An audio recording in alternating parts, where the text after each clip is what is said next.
ఇంతకుముందు నేను చూపించా, ఇదే మేనిఫెస్టో చూపించా. 2019లో మనం చూపించిన మేనిఫెస్టో చూపించా. ఏ రకంగా ప్రతిదీ అమలు చేసి ఏ రకంగా చేశాము అన్నది చూపించా. ఏ రకంగా గతంలో ఎప్పుడూ కూడా జరగని విధంగా ఏ రకంగా ఈ స్కీమ్స్ ఏమైతే ఉన్నాయో ఎప్పుడు వినని విధంగా తీసుకొచ్చిన పాలన చూపించాం. అదేవిధంగా దానికన్నా ముందు 2014లో ఏ రకంగా చంద్రబాబు నాయుడు గారు చేశారు, 2014లో ఆయన ఇచ్చిన దొంగ హామీల మేనిఫెస్టోను కూడా చూపించాం. ముఖ్యమైన హామీలు అంటూ ఆయన చేసినవి చూపించాం, చెయ్యనిటివి చూపించాం.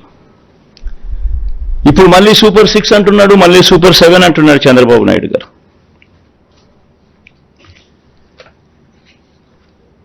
ఈ సూపర్ 6లకు ఈ సూపర్ 10లకు, ఈ సూపర్ 6లకు చంద్రబాబు చెప్పే ఈ సూపర్ 10లకు అసలు ఎంత ఖర్చు అవుతుంది?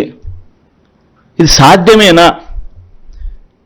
మళ్ళీ చంద్రబాబు నాయుడు గారు 2014లో మాదిరిగానే చంద్రబాబు నాయుడు గారు మళ్ళీ ఇదే హిస్టరీ రిపీట్స్, మళ్ళీ ఇదే కూటమి, ఇదే సంతకం, మళ్ళీ ఇదే హిస్టరీ రిపీట్స్, మళ్ళీ మోసం చేసేందుకు ఇదే మాదిరిగా సూపర్ 6 సూపర్ 10 అంటూ మళ్ళీ ప్రజల జీవితాలతో చెలగాటలాడడం, దానికి అయ్యే ఖర్చు సాధ్యమేనా అన్నది ఒక్కసారి గమనించినట్టయితే, నేను ఒకసారి చెప్తా ఉన్నా, మనం 2019లో ఎప్పుడూ చూడని విధంగా, ఎప్పుడూ జరగని విధంగా ఈ 2019లో మనం ఇంప్లిమెంట్ చేసిన ఈ స్కీమ్స్, ఇంప్లిమెంట్ చేసిన మన ఈ రిఫార్మ్స్, ఇంప్లిమెంట్ చేసిన ఈ మేనిఫెస్టో సంవత్సరానికి దాదాపుగా డీబీటీ నాన్ డీబీటీ రెండు కలిపితే కూడా, అంటే నాన్ డీబీటీ అంటే ఇళ్ల స్థలాలు, ట్యాబ్స్, పిల్లలకి ఇచ్చే ట్యాబ్స్, విద్యా కానుక, గోరుముద్ద, ఇటువంటి అన్ని, ఈ డీబీటీ నాన్ డీబీటీ రెండు కలిపితే కూడా సంవత్సరానికి దాదాపుగా 70,000 కోట్ల రూపాయలు మనం ఖర్చు అయింది. ఎక్కడ లంచాలు లేకుండా, ఎక్కడ వివక్ష లేకుండా, ఎప్పుడు జరగని విధంగా మార్పులు తీసుకొస్తూ అడుగులు ముందుకు వేస్తే, గతంలో ఆంధ్ర రాష్ట్ర చరిత్రలో ఎప్పుడు చూడని విధంగా పరిపాలన జరిగితే, ఈ మాదిరిగా ఎంతో కష్టపడితే 70,000 కోట్ల రూపాయలు దాదాపుగా మనం ఇవ్వగలిగాం. ఈరోజు చంద్రబాబు చెప్తా ఉన్న డీబీటీ సూపర్ 6 సూపర్ 10లు ఒకసారి గమనిస్తే, ఆయన చెప్తా ఉన్న ఈ సూపర్ 6లు సూపర్ 10లే 121,619 కోట్లు అవుతా ఉన్నాయి. ఈ 120,619 కోట్ల రూపాయలకు కొన్ని పథకాలు ఏదైతే జగన్ చేస్తా ఉన్నాడో అది ఆపడం ఎవరి చేత కాదు. అటువంటి కొన్ని పథకాలు ఉన్నాయి. అటువంటి పథకాలు నెక్స్ట్ స్లైడ్, అటువంటి కొన్ని పథకాలు చూడండి.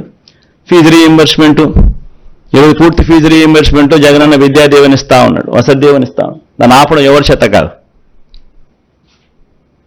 ఆరోగ్యశ్రీ ఇస్తా ఉన్నాడు జగన్, దాన్ని ఆపడం ఎవరి చేత కాదు.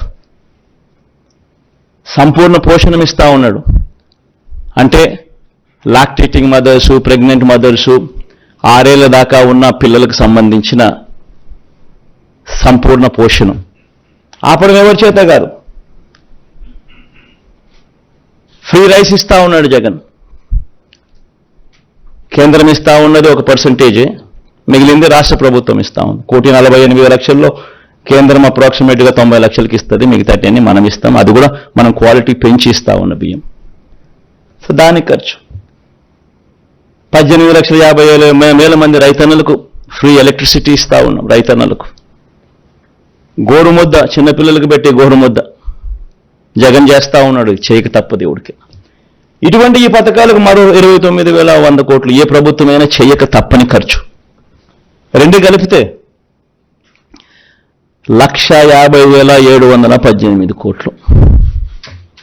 నేను అడుగుతా ఉన్నా, జగన్ ఎంతో కష్టపడితే ఎప్పుడు జరగని విధంగా పాలన చూపిస్తే 70,000 కోట్ల రూపాయలు చాలా కష్టపడితే చేయగలుగుతా ఉన్నాడు.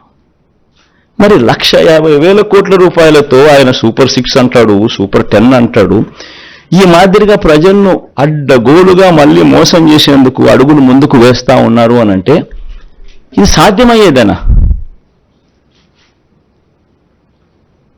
సాధ్యం కాదని తెలిసి ఒక రాజకీయ నాయకుడు ఈ మాదిరిగా రిపీటెడ్గా, I repeat that word, habitual offender, I repeat that word, 2014లో ముఖ్యమైన అంశాలంటూ ఈ మాదిరిగా సంతకం పెట్టి ఇంటింటికి పంపించి ముఖ్యమైన అంశాలంటూ మోసం చేసిన ఈ వ్యక్తి, ఇదే కూటమిలో ఉన్న ఇదే ముగ్గురి ఫోటోలు పెట్టి తన సంతకం పెట్టి మోసం చేసిన ఈ వ్యక్తి మళ్ళీ ఇదే హిస్టరీ రిపీట్స్ అన్నట్టుగా మళ్ళీ ఇదే, మళ్ళీ 2024లో మళ్ళీ ఇదే మాదిరిగా సాధ్యం కాని హామీలతో అబద్ధాలకు రెక్కలు కడుతూ ఈ మాదిరిగా సాధ్యం కాని హామీలతో 1,50,000 కోట్లకు సంబంధించి ఈ మాదిరిగా ఆయన చేయడం, మోసం చేసేదానికి అడుగులు వేయడం దొంగతనం కన్నా దొంగల కన్నా అన్యాయం కాదా అని అడుగుతా ఉన్నా. 420 కాదా, చీటింగ్ కాదా అని అడుగుతా ఉన్నా. ఆలోచన చేయండి. ఇవన్నీ కూడా నేను మీకు విడిచిపెడతా వస్తా ఉన్నా, మీ మనసులకే విడిచిపెడతా ఉన్నా. ఒక రాజకీయ నాయకుడు అంటే ఎలా ఉండాలి? ఒక మాట చెప్తే ఆ మాట మీద తాను నిలబడతాడు అన్న నమ్మకం ఉండాలి. ఒక రాజకీయ నాయకుడు, ఏ కార్యకర్త అయినా పలానా రాజకీయ నాయకుడిని చూసినప్పుడు అదిగో ఆ రాజకీయ నాయకుడు మా నాయకుడు, అదిగో అతడే మా లీడర్, కాలర్ ఎగిరేసుకొని చెప్పాలి. కానీ ఈ మాదిరిగా చేస్తే కాలర్ ఎగిరేసుకొని చెప్పడం కదా దేవుడు ఎరుగు. ప్రజలు ఎక్కడైనా కనిపెడితే ఎలక్షన్లు అయిపోయిన తర్వాత ప్రజలు అక్కడ వస్తున్నారంటే ఈ దొడిదావరం ఈ పక్క పోయే కార్యక్రమం జరుగుతుంది.